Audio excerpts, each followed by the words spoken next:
आकाशवाणी भोपाल से प्रस्तुत हैं प्रादेशिक समाचार।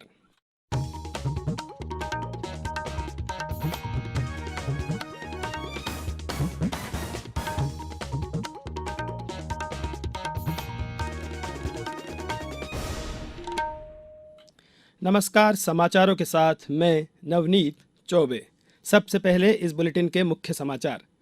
गरीबों की बुनियादी जरूरतें सुनिश्चित कर रही सरकार, कहा प्रधानमंत्री ने। दक्षिण क्षेत्रीय परिषद की 30वीं बैठक आज, केंद्रीय गृह मंत्री अमित शाह करेंगे अध्यक्षता। लोकसभा अध्यक्ष ओम बिरला ने मेक्सिको में किया स्वतंत्रता संग्राम सेनानी डॉक्टर पांडुरंग खानखोजे की प्रतिमा का अनावरण। और प्रदेश में प्रधानमंत्री के जन्मदिवस से कल्याणकारी योजनाओं का लाभ दिलाने के लिए चलेगा विशेष अभियान। अब समाचार विस्तार से। प्रधानमंत्री नरेंद्र मोदी ने कल कर्नाटक के बेंगलुरु में लगभग 3,800 करोड़ रुपए की लागत वाली 8 परियोजनाओं का लोकार्पण और शिलान्यास किया। बाद में एक जनसभा को संबोधित करते हुए प्रधानमंत्री ने देश को विकसित बनाने के लिए सरकार के प्रयासों का विस्तार से जिक्र किया। उन्होंने कहा कि गरीबों की जरूरत की चीजों के लिए जूझने से मुक्ति दिलाने और उच्च आकांक्षाओं के लिए सशक्त भारत बनाने के प्रयास किए जा रहे हैं। प्रधानमंत्री ने कहा कि जल जीवन मिशन, पीएम आवास योजना, आयुष्मान भारत योजना से गरीबों की बुनियादी जरूरतें सुनिश्चित हुई है। प्रधानमंत्री ने कहा कि डिजिटल भुगतान ऐतिहासिक स्तर पर पहुंच गए हैं और भीम यूपीआई जैसे नवाचार दुनिया भर के लोगों का ध्यान आकर्षित कर रहे हैं। उन्होंने कहा कि आज देश के लोग तीव्र और सस्ता इंटरनेट चाहते हैं। उन्होंने कहा कि लगभग 6 लाख किलोमीटर ऑप्टिकल फाइबर बिछाकर आज ग्राम पंचायतों को इंटरनेट से जोड़ा जा रहा है। 5G की सुविधा इस क्षेत्र में नई क्रांति लाने जा रही है। केंद्रीय गृह मंत्री अमित शाह आज तिरुवनंतपुरम के कोवलम में दक्षिण क्षेत्रीय परिषद की 30वीं बैठक का उद्घाटन करेंगे। केरल के मुख्यमंत्री पिनाराई विजयन और दक्षिण के अन्य राज्यों के मुख्यमंत्री, अंडमान और निकोबार द्वीप समूह तथा लक्षद्वीप के केंद्र शासित प्रदेशों के प्रशासक भी इस बैठक में भाग लेंगे। गृह मंत्री दक्षिण क्षेत्रीय परिषद के अध्यक्ष हैं। परिषद में आंध्र प्रदेश, कर्नाटक, केरल, तमिलनाडु, तेलंगाना और पुडुचेरी शामिल है। बाद में शाम को श्री शाह शहर के काडाकुट्टम इलाके में अनुसूचित जाति मोर्चा की बैठक का उद्घाटन करेंगे। इसके बाद वे कोवलम में भारतीय जनता पार्टी की कोर समिति की बैठक में भाग लेंगे। मुख्यमंत्री शिवराज सिंह चौहान ने कहा है कि प्रदेश में श्रमोदय विद्यालयों को मॉडल के तौर पर तैयार करें। भवन सन्निर्माण कर्मकार कल्याण मंडल के पात्र निर्माण श्रमिकों के आयुष्मान कार्ड अभियान चलाकर बनाया जाना सुनिश्चित करें। संबल योजना के पात्र हितग्राहियों को लाभान्वित करें। मुख्यमंत्री श्री चौहान कल मुख्यमंत्री निवास कार्यालय में श्रम विभाग के कार्यक्रमों की समीक्षा कर रहे थे। उन्होंने कहा कि हर जनजाति पंचायत में इंजीनियर तैयार करें। लेबर केस मैनेजमेंट सिस्टम प्रारंभ करने के लिए निर्धारित समय सीमा के कार्यवाही सुनिश्चित की जाए। विभाग में रिक्त पदों की पूर्ति के लिए भर्ती की कार्यवाही तेज करें। मुख्यमंत्री ने कहा कि विभाग कर्मकार मंडल के अंतर्गत प्राप्त होने वाले उपकर के क्षेत्र विस्तार की संभावनाओं का परीक्षण करें।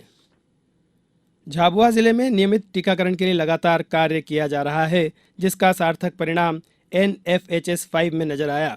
पिछले NFHS 4 में झाबुआ जिला 25% पूर्ण टीकाकरण के साथ में प्रदेश में नीचे से दूसरे पायदान पर था एवं NFHS 5 में प्रदेश में सर्वाधिक एक कैलेंडर ईयर में 64% की जंप लगाते हुए 89.9% के साथ सर्वाधिक प्रगति में न केवल प्रदेश में अपितु पूरे देश में प्रथम स्थान पर रहा है। इस उपलब्धि पर स्वास्थ्य मंत्री डॉक्टर प्रभुराम चौधरी ने बधाई दी है। अब समाचारों में वक्त है एक ब्रेक का। ये समाचार आप आकाशवाणी भोपाल से सुन रहे हैं। हमारे समाचारों को आप कभी भी और कहीं भी अपनी सुविधा के अनुसार सुन सकते हैं। ये समाचार बुलेटिन YouTube, ट्विटर और फेसबुक पर AIR न्यूज भोपाल पेज पर सुने जा सकते हैं। इसके अलावा आप हमारी वेबसाइट newsonair.nic.in पर या AIR न्यूज ऐप पर भी ये समाचार सुन सकते हैं। ब्रेक के बाद समाचारों में एक बार फिर आपका स्वागत है। लोकसभा अध्यक्ष ओम बिरला ने कल मेक्सिको में चेपिंगो विश्वविद्यालय में स्वतंत्रता सेनानी डॉक्टर पांडुरंग खानखोजे की प्रतिमा का अनावरण किया। श्री बिरला इन दिनों मेक्सिको में भारतीय संसदीय प्रतिनिधिमंडल का नेतृत्व कर रहे हैं। इस अवसर पर श्री बिरला ने डॉक्टर पांडुरंग खानखोजे को विशिष्ट भारतीय क्रांतिकारी, विद्वान, कृषि वैज्ञानिक, राजनेता और गदर पार्टी के संस्थापक के रूप में याद किया। श्री बिरला मेक्सिको में चेपिंगो विश्वविद्यालय भी गए, जो लैटिन अमेरिका का सबसे पुराना कृषि विश्वविद्यालय है। उन्होंने मेक्सिको सिटी के चाल्ट लेक पार्क में महात्मा गांधी की प्रतिमा पर पुष्पांजलि अर्पित की। इस अवसर पर उन्होंने कहा कि भौगोलिक सीमाओं और समय के पार महात्मा गांधी की शिक्षाएं 21वीं सदी में समानता, न्याय, शांति और सद्भाव के सिद्धांतों पर बनी दुनिया की ओर हमारा मार्गदर्शन करती हैं। मुख्यमंत्री शिवराज सिंह चौहान ने कहा है कि प्रदेश में प्रधानमंत्री नरेंद्र मोदी के जन्मदिवस 17 सितंबर से 31 अक्टूबर तक विशेष अभियान शुरू किया जाएगा। इसमें यह सुनिश्चित किया जाएगा कि सभी पात्र हितग्राहियों को रोजी रोटी, उनके बच्चों को शिक्षण, स्वास्थ्य आदि का सीधा लाभ मिल सके। इसके लिए हर जिले के प्रत्येक वार्ड और पंचायत में शिविर लगाकर पात्र हितग्राहियों को विभिन्न योजनाओं का लाभ दिया जाएगा।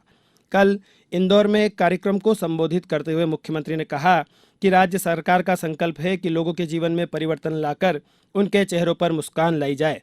इस दिशा में केंद्र एवं राज्य सरकार द्वारा कई योजनाएं संचालित की जा रही है। इसका लाभ दिखाई भी दे रहा है। एशिया कप टी20 क्रिकेट में पाकिस्तान शारजाह क्रिकेट स्टेडियम में हांगकांग को 155 रनों के विशाल अंतर से हराकर सुपर 4 में पहुंच गया है। अब सुपर 4 में रविवार को पाकिस्तान और भारत का मैच होगा।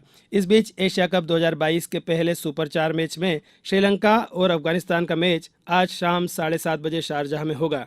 यह पहला मौका है जब ये दोनों टीमें एशिया कप में एक दूसरे से भिड़ेंगी। भारत पहले ही टूर्नामेंट के सुपर 4 के लिए क्वालिफाई कर चुका है। भारत में कोविड टीकाकरण कवरेज 2 अरब 12 करोड़ 97 लाख का आंकड़ा पार कर गया है। कल 21 लाख से अधिक टीके लगाए गए। केंद्रीय स्वास्थ्य मंत्रालय ने बताया कि 1 अरब 2 करोड़ 31 लाख से अधिक लोगों को पहला टीका और 94 करोड़ 31 लाख से अधिक लोगों को दूसरा टीका लगाया गया। 16 करोड़ 35 लाख से अधिक लोगों को एहतियाती टीके लगाए गए। मुख्यमंत्री शिवराज सिंह चौहान ने कहा है कि सतना जिले में सिद्धा पहाड़ जन आस्था का केंद्र है। यहाँ किसी भी किस्म का उत्खनन कार्य नहीं किया जाएगा। मुख्यमंत्री श्री चौहान ने खनिज साधन विभाग की गतिविधियों की समीक्षा करते हुए यह निर्देश दिए कि एक अमूल्य सांस्कृतिक धरोहर के रूप में माने गए सिद्धा पहाड़ की पवित्रता को बनाए रखते हुए इसके निकट उत्खनन के कार्य न किए जाएं। मुख्यमंत्री श्री चौहान ने कहा कि पूर्व में भी सिद्धा पहाड़ के निकट क्षेत्र में खनन न किए जाने के निर्देश दिए गए हैं।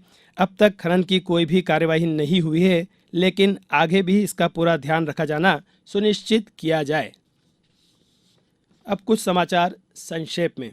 कटनी में जल जीवन मिशन सहित ग्रामीण विकास योजनाओं एवं कार्यक्रमों की कलेक्टर ने समीक्षा की। उन्होंने बोहरीबंद के बाकल जलाशय से सिंचाई कार्य करने संबंधी योजना जल संसाधन के कार्यपालन यंत्री को तैयार करने के निर्देश दिए। डिंडोरी कलेक्टर रत्नाकर झा ने देवारण्य योजना के अंतर्गत गांव-गांव में औषधीय पौधे लगाने के लिए ग्राम आमाखो और निवसी जनपद पंचायत शाहपुरा में स्थल निरीक्षण किया। उन्होंने औषधीय पौधों की उपयोगिता के बारे में कृषकों को बताने के निर्देश दिए। बांधवगढ़ में 7 दिवसीय हाथी महोत्सव कल संपन्न हुआ। इस दौरान बड़ी संख्या में नागरिक, पर्यटक, अधिकारी और महावत उपस्थित थे। शिवपुरी जिले के बदरवास विकास खंड अंतर्गत ग्राम अगरा में 2 करोड़ 71 लाख की लागत से बनने जा रहे विद्युत उपकेंद्र का कल सांसद केपी यादव ने भूमि पूजन किया। अंत में मुख्य समाचार एक बार फिर। गरीबों की बुनियादी जरूरतें सुनिश्चित कर रही सरकार, कहा प्रधानमंत्री ने। दक्षिण क्षेत्रीय परिषद की 30वीं बैठक आज केंद्रीय गृह मंत्री अमित शाह करेंगे अध्यक्षता। लोकसभा अध्यक्ष ओम बिरला ने मेक्सिको में किया स्वतंत्रता संग्राम सेनानी डॉक्टर पांडुरंग खानखोजे की प्रतिमा का अनावरण। और प्रदेश में प्रधानमंत्री के जन्मदिवस से कल्याणकारी योजनाओं का लाभ दिलाने के लिए चलेगा विशेष अभियान। इस बुलेटिन में बस इतना ही। नमस्कार।